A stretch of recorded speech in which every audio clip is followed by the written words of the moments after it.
Hey everyone, my name's Marcus, and I'm about to tell you the most satisfying revenge story of my life. But before we get into how I completely destroyed my uncle's reputation with a single piece of paper, let me take you back to where this nightmare began. Trust me, you want to stick around for this, because the secret that DNA test revealed, nobody in my family saw it coming. And I mean nobody. Make sure you hit that subscribe button because stories like this don't come around every day. And drop a comment telling me if you think my revenge went too far or if he got exactly what he deserved. So, let me introduce myself properly.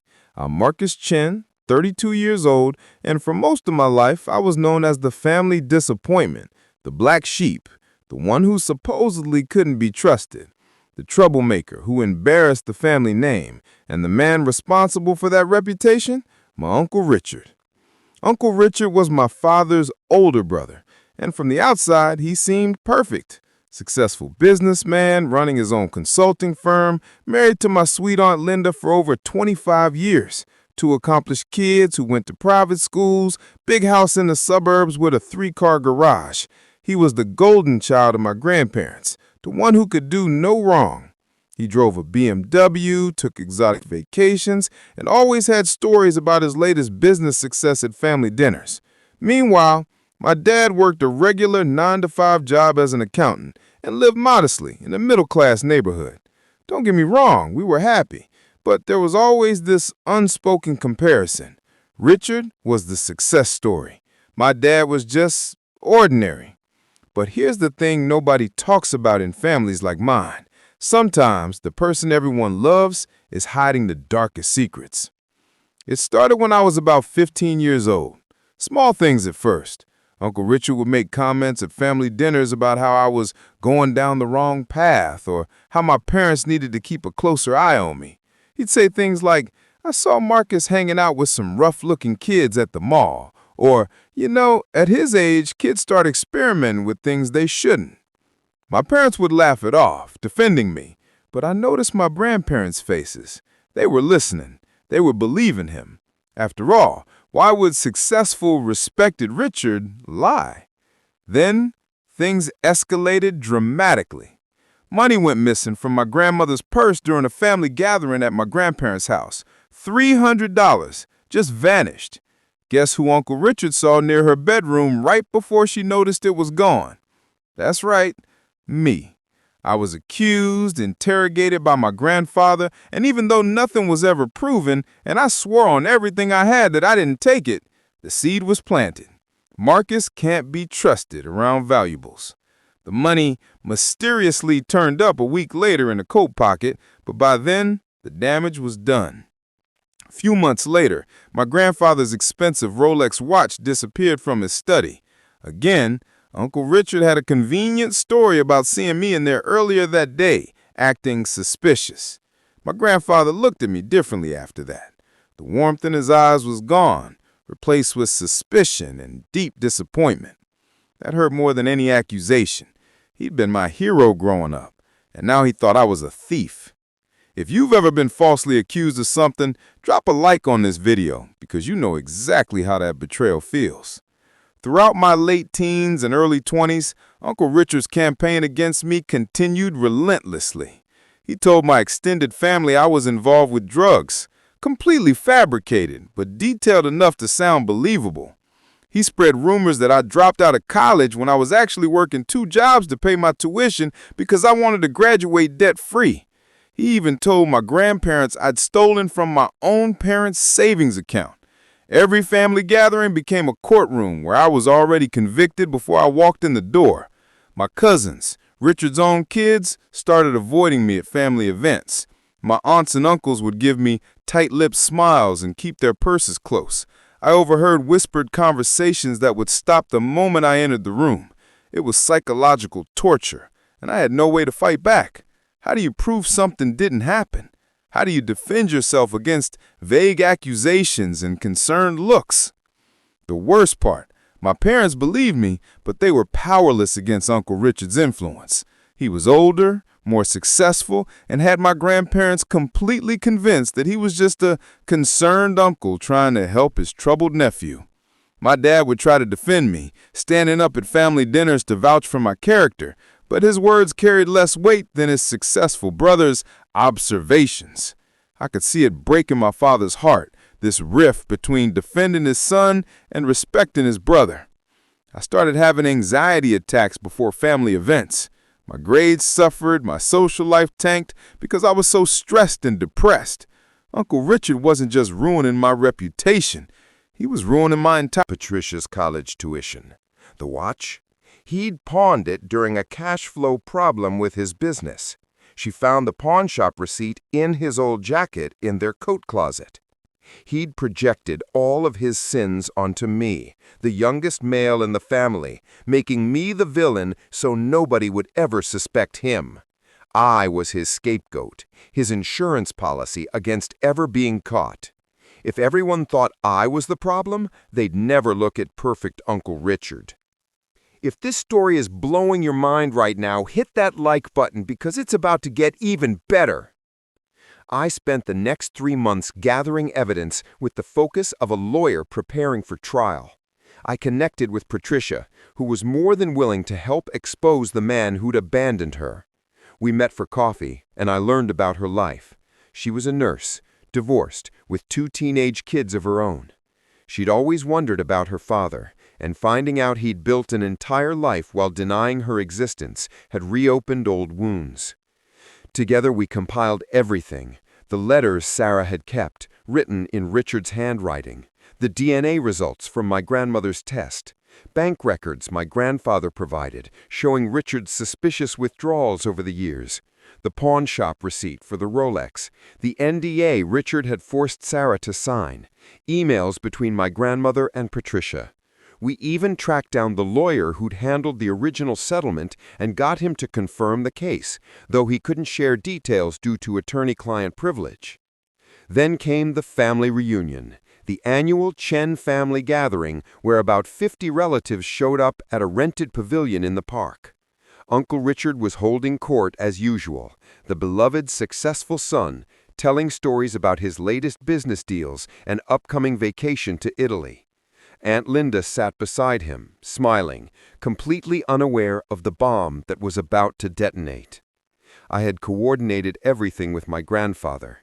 Patricia had flown in and was sitting quietly in the corner, introduced to early arrivals as a family friend. My heart was pounding so hard I thought everyone could hear it. After lunch, I stood up and clinked my glass for attention. "Excuse me, everyone. I'd like to make an announcement." The conversations died down. 50 faces turned toward me, many with that familiar, suspicious look I'd seen for years. Uncle Richard looked annoyed at the interruption. "I recently connected with a cousin we didn't know we had. Everyone, I'd like you to introduce Patricia Morrison, Uncle Richard's firstborn daughter." The room went silent. You could hear the wind rustling through the trees. Patricia stood up from where she'd been sitting, graceful and dignified despite what must have been overwhelming nerves. Uncle Richard's face went from confused to pale to red in about 5 seconds. It was like watching a computer crash in real time. "What are you talking about? I don't know this woman. This is insane." "Really?" I pulled out a folder I'd prepared, my hand steady now with righteous anger. "Because these DNA tests say otherwise. The same tests Grandma took before she died. The tests that led her to Patricia and uncovered 30 years of lies."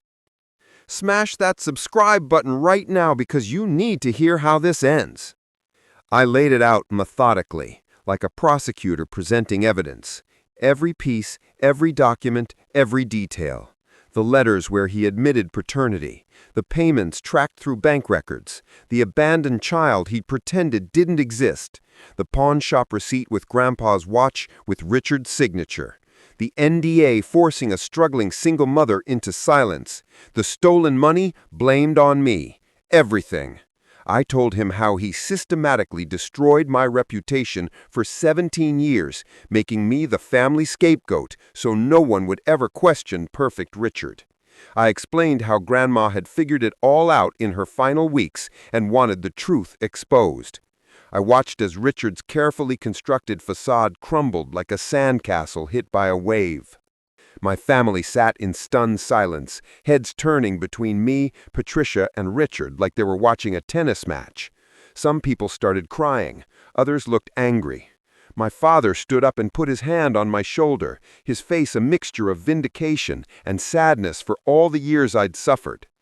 Aunt Linda's face went white as she processed what her husband had hidden from her for their entire marriage.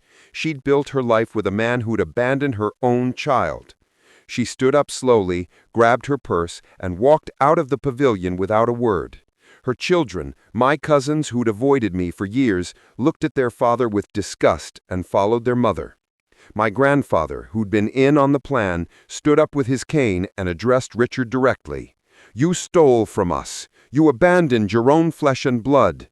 You destroyed an innocent boy's reputation to hide your sins. You're not the son I thought I raised. You're not welcome in this family anymore." Uncle Richard tried to deny it, his voice rising in desperation.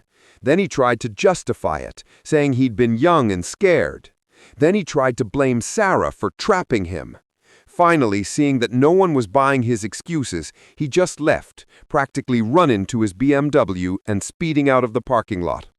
The aftermath was swift and brutal. Within 2 weeks, Aunt Linda filed for divorce. His kids won't speak to him or take his calls. His own parents, my grandparents, cut him off completely. The family has entirely ostracized him, and he's been uninvited from all future gatherings. His business partners heard about the scandal through family connections, and several contracts were terminated because they didn't want to work with someone who'd abandoned their own child and destroyed a family member's reputation to cover their tracks. Patricia, on the other hand, has been welcomed with open arms. She came to Thanksgiving dinner last month and fit in. She's incredible, smart, funny, and kind, despite everything she went through. We've actually become close friends. She calls me her little cousin who saved her, even though I'm younger. Her kids now have a huge extended family they never knew existed. The best part? The part that made me smile for days. My grandfather recently changed his will. The inheritance Uncle Richard was counting on, probably over $500,000 considering property values and investments, is now split between me and Patricia, with a special provision that Richard receives exactly $1, so he cannot claim he was forgotten, and so he knows exactly what his lies cost him. My reputation in the family has been completely restored. People apologize to me at every gathering now, some with tears in their eyes. My aunt brought me a gift basket with a card that said, "I'm sorry I doubted you." My cousin's friend requested me on social media and want to rebuild relationships. My name has been cleared, and more importantly, my father can finally hold his head high knowing his son was innocent all along.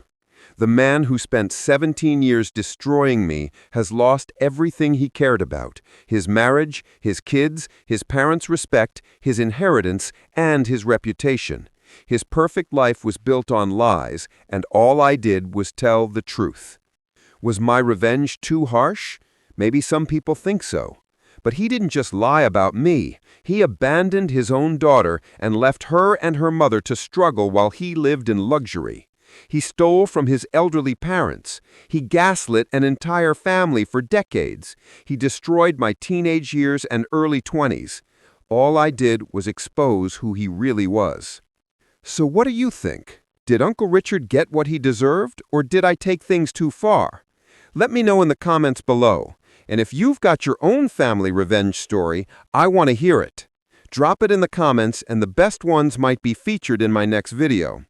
Don't forget to subscribe because I'll be sharing more wild family drama stories, and trust me, you won't want to miss what some of you have been through. Hit that notification bell so you never miss an upload. Until next time, remember, the truth always comes out eventually. Sometimes it just needs a little help.